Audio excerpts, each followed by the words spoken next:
Hindistonning janubiy changli tekisliklari tabiatdagi eng hayratlanarli sahnalaridan biriga mezbonlik qilmoqda. Bu galati to'qnashuv. Bir tomonda kobra. Ko'zoynakli kobralar uzunligi 2 metrdan oshishi mumkin. Ularning zahri asab tizimiga ta'sir qiladi va insonni atigi 30 daqiqada o'ldirishi mumkin.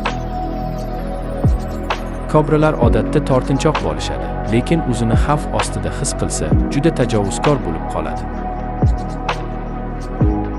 Ayniqsa mo'ynali yirtqich atrofida hidlab yuraversa.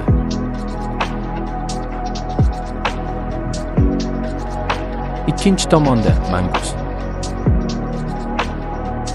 Bir qaraganda bu qiziqqon sut emizuvchi kobraga qarshi jiddiy raqib bo'lib tuyulmasligi mumkin.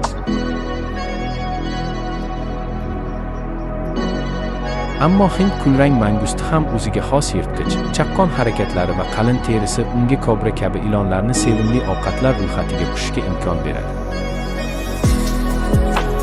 Ilon mangustni qo'rqitib haydab yuborishga urinadi, mashhur kapalak shaklidagi bo'yni va xirillagan shovqini bilan. Ammo mangust to'xtamaydi, u ov izlayapti. Mangust hujumga o'tganda kobra zarba beradi, lekin o'q uzmaydi. Yana urinadi. Yana. Har safar mangust chaqqonlik bilan qochib qutuladi.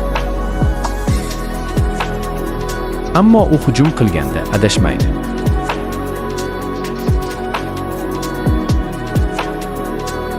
Bugun kechki ovqatda ilon bo'ladi.